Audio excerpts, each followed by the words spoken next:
Alright, I have something to tell you. I have something to tell you. You're not gonna like it, but you need to hear it. Leftists hate autistic people. They want to come into your house and murder you. Left-wingers see your existence, and much like the hundreds of thousands of children that they abort in efforts to impose eugenics on our society every single year, they also wish to do the same to you. Sure, they might say that they're into neurodiversity and accommodating the disabled, but in reality, we all know what they're really thinking beneath the surface.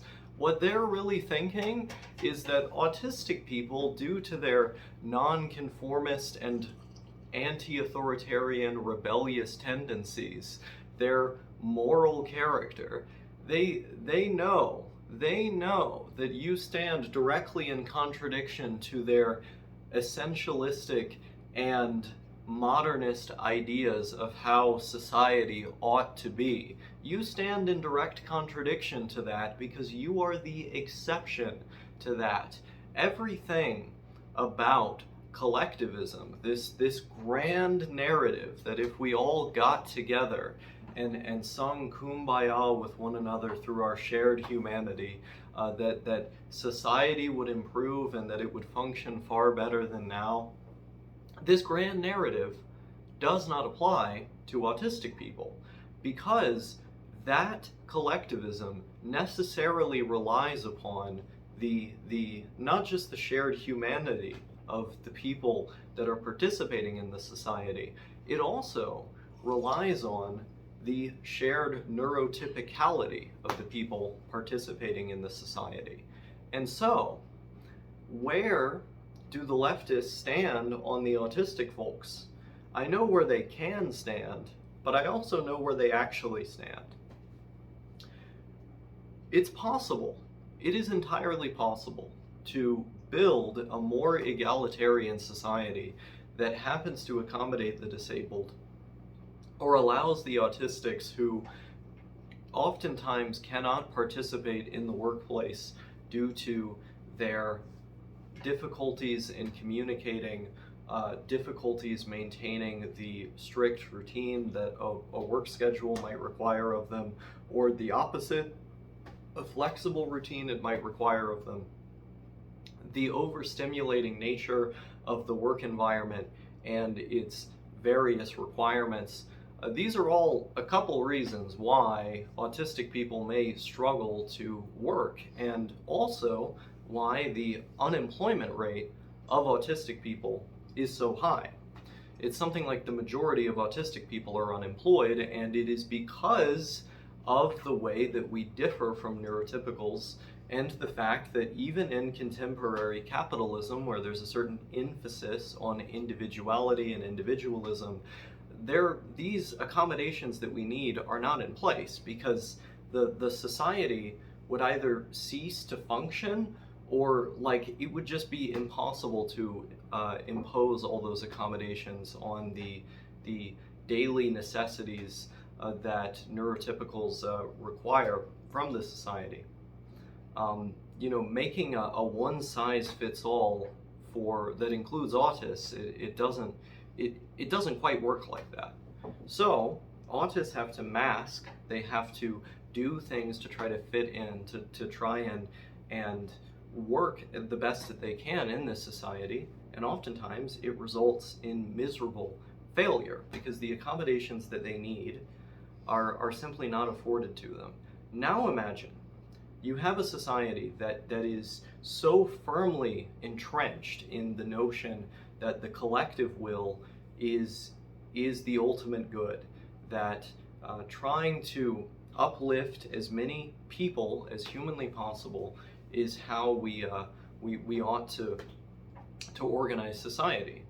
I call this the Marvel movie approach to society, and I call it this because what is a Marvel movie if not something that will appeal to the lowest common denominator because it appeals to the highest number of people? Socialists want all of society to be structured in a way akin to a Marvel movie. And as such, those of us who are autistic, who want to jerk it to big titty futanari girls as our only form of entertainment, my wife is laughing off screen, who want that to be our main form of entertainment, we're just left out. We are left out of the picture, baby. We are nowhere to be found in that equation that they make. But I don't think it has to be this way. I do not think socialism should necessarily preclude autistic people. I don't think that's a prerequisite to having a socialist country. However, because the vanguards of this so-called humanitarian, egalitarian movement are neurotypicals, they lack the proper understanding on how to create a society that will appeal to the broadest number of people possible, accommodate the broadest number of people possible, but also provide the adequate support systems in place for autistic people at the same time. I don't think these things have to be mutually exclusive. However, I am concerned by the rhetoric employed by many people on the left that would suggest that they do believe these things are mutually exclusive, even if they won't admit it. The fact that their opponents, ideological opponents, are regularly referred to as autists or basement dwellers, people who smell bad, furries, degenerates, and so on. Retards is another one that some people on the left like to use, although thankfully we're straying away from that one now. People who live with their mom, that's one that leftists have thrown at me before.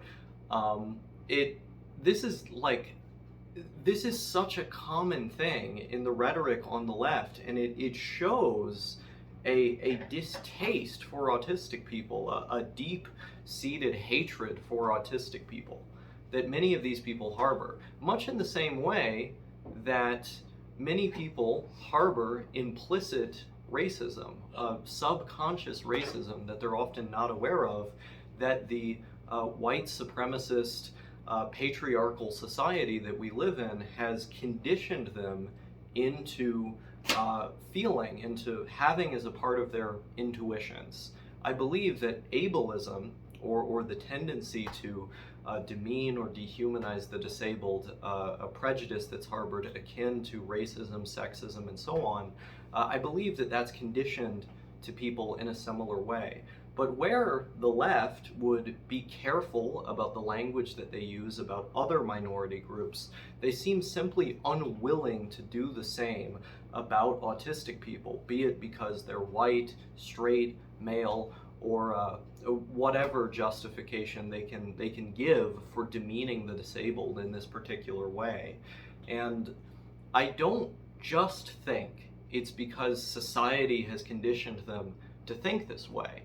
I also think that it's a certain prejudice that they in particular hold, because autistic people and the mentally disabled, once again, stand in direct contradiction to that notion that if we all work together and sung Kumbaya, we could create the society that lifts everybody up through our shared humanity. No, autistic people are the exception. We do not want to work at your collective farm creating the Marvel movie of agriculture. I'm sorry, I do not want any part of that. And so at this point, I have to say to myself that it's not capitalism that's the problem. It's not patriarchy, white supremacy, sexism, homophobia, transphobia, etc. that are the problem. Sure, those things are huge problems, but I look at all of this shit and I just have to say that society is the problem. That organized society, mass society, whatever you would like to call it, does not have my best interests in mind. I need to look no further than what the most prominent figures on the so-called left have to say about people who have the neurological brain stuff going on that I have as an autistic person. I gotta look no further than what they have to say about us. But once again, I don't want it to be all doom and gloom here, because I do believe that there is an alternative. That being UBI, otherwise known to some as Social Security for All. I like that terminology a lot because Social Security is already a popular program that we all pay into. If we just funded it a little differently, it could theoretically go to all citizens. If we collectivized most of the means of production and nationalized all of the resources like banking and natural resources, things that human beings need no matter what, if we nationalized those things, turned the remaining industries into various forms of worker cooperatives, depending on what those industries needed, what kind of business structure was most ideal for those particular industries. You kept some industries private as well, but heavily regulated them in so doing.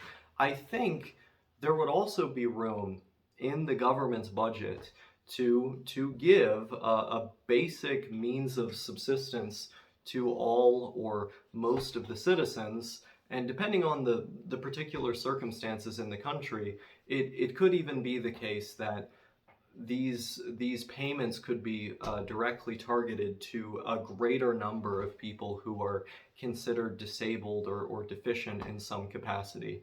And without the austerity politics that exists in contemporary America, Canada, and much of Western Europe, we could begin to see more people who actually are disabled and need disability getting approved for disability. I like the idea of UBI because it's a universal program, and those are generally harder to have taken away. But depending on the circumstances of an individual country, we could make it such that it is easier for people with these problems to get the assistance that they need. In any case, I think this is the solution. I think this is the solution to the society problem for the autist. And unfortunately, that requires working with people who completely and utterly despise our existence, who have who are almost seething with contempt for the mere existence of people who are neurodivergent. I think the only way to get these necessary economic reforms to lift up the people who are neurodivergent is by working with those people and trying to do the absolute best we can to get them to at least understand our struggles halfway, or even a quarter. Like if some basic reforms could be made to this hypothetical society that they're advocating and agitating for, then that would be a hell of a lot better than having the far right jump into power and immediately genociding every last one of us. Because while in this sort of postmodern age where the right-wing allies with the shitposting class of the internet, they don't actually like us. Like, the far right being the vanguard of the autists is kind of just an illusion. It's here for now because we're necessary allies in their information war, but the moment that they win those battles and that revolution, they are cutting all of our heads off, not unlike the Nazis did decades and decades ago. So they are not our friends either.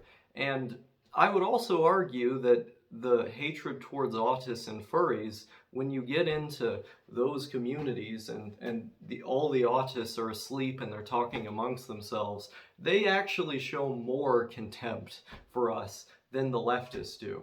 And so it's sort of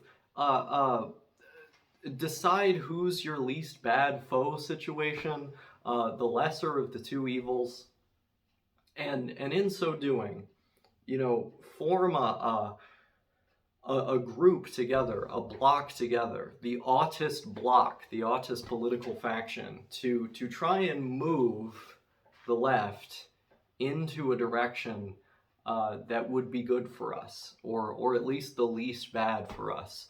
Because the politics aren't going to go away, and we're not going to cease to live in a world that is governed by political systems and therefore is governed by individuals whose actions have political ramifications. We're not going to cease to live in that world. And so this means we've got to act as though we do live in that world. You know, we autists need to be fighting for our rights because nobody else is going to fight for them. And with the way the left talks about us, treats us, I don't think they are either.